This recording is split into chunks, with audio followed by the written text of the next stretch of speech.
Hey there.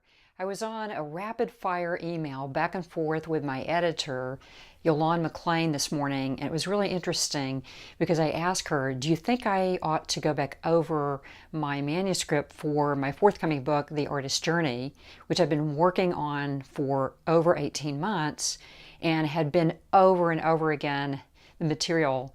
I had reread the material for the zillionth time.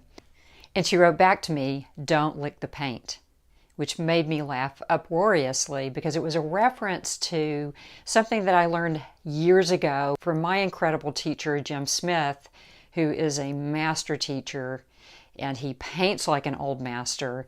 And he had taught me to have kind of no wasted movements in my painting, to not lick the paint. And so this comes up whether you're painting or writing a book or acting. This comes up for artists and writers and artists of every type. I have a writing coach, a wonderful fiction writer named Rami Vance, who is in Edinburgh, Scotland, and he has said to me, his encouragement to me is to sit down and write for 2 hours every day and don't edit, but just allow the imagination to roam freely and to write from the subconscious or the intuitive space. And so I think that's where the most magical art is, whether it's painting, whether it's abstract painting or writing, is being in that place of not knowing, stepping into the ineffable, the unknown, and allowing that to come through. The most wondrous art does not come from following rules or following a recipe or a strategy. That's not where the magic is. The magic is in stepping into the terra incognita, the not knowing, the landscape of not knowing. And this is really where we experiment deeply. And to me, that's kind of the sine qua non of being an artist, is exploration and experimentation. And in order to do that, you've got to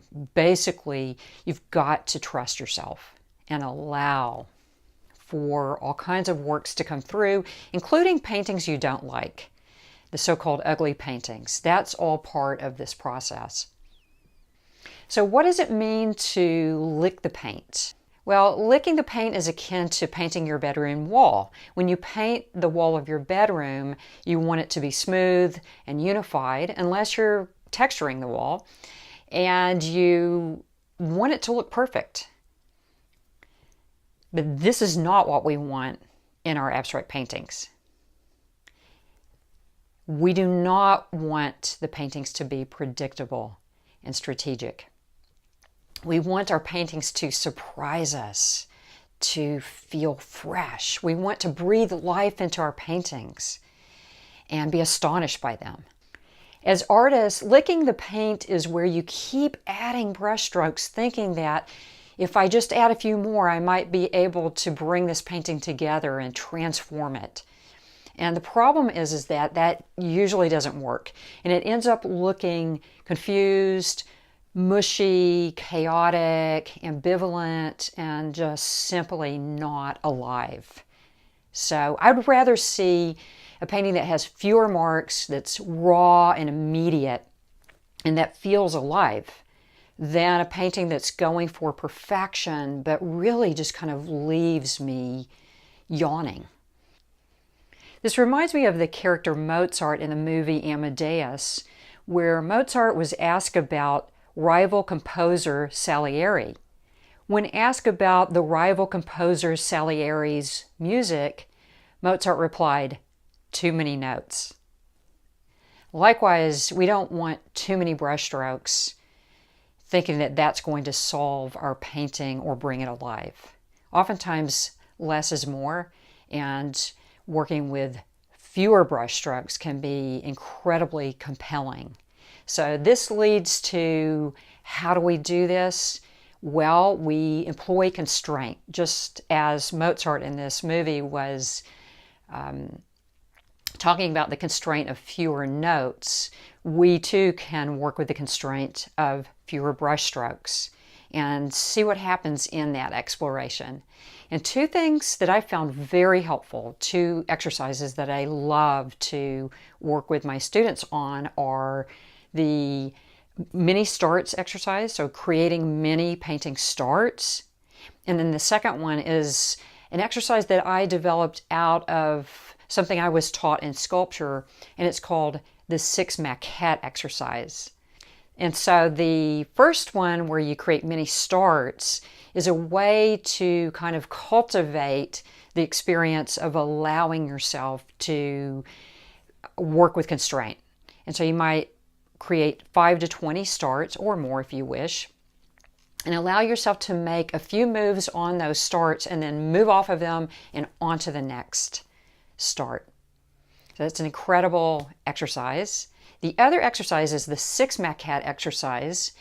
This is an exercise that I developed after being taught by my sculpture teacher how to work with clay, and I brought it into abstract painting. And it's where you take a piece of paper, break it up into 6 parts, and then make 6 moves on each block and then get out of there. One of the concepts of not licking the paint is the idea of lay it down and leave it alone. So give yourself permission to go into your painting and create a mark or a move or a brush stroke, lay it down and leave it alone, and see what happens. It may not work for every painting, and you might need to edit it eventually, but I submit to you that there's a power in creating limited moves, making decisive moves, and then stepping back and leaving that alone and letting it live for a while and going from there. So I hope that this gives you food for thought to explore and experiment in your studio with not licking the paint, but rather creating a few moves and a few marks, laying it down and leaving it alone. I can't wait to see what you think. Get in your studio, experiment, try this out, and then scroll down and leave me a comment and let me know what happened for you. I'll see you soon.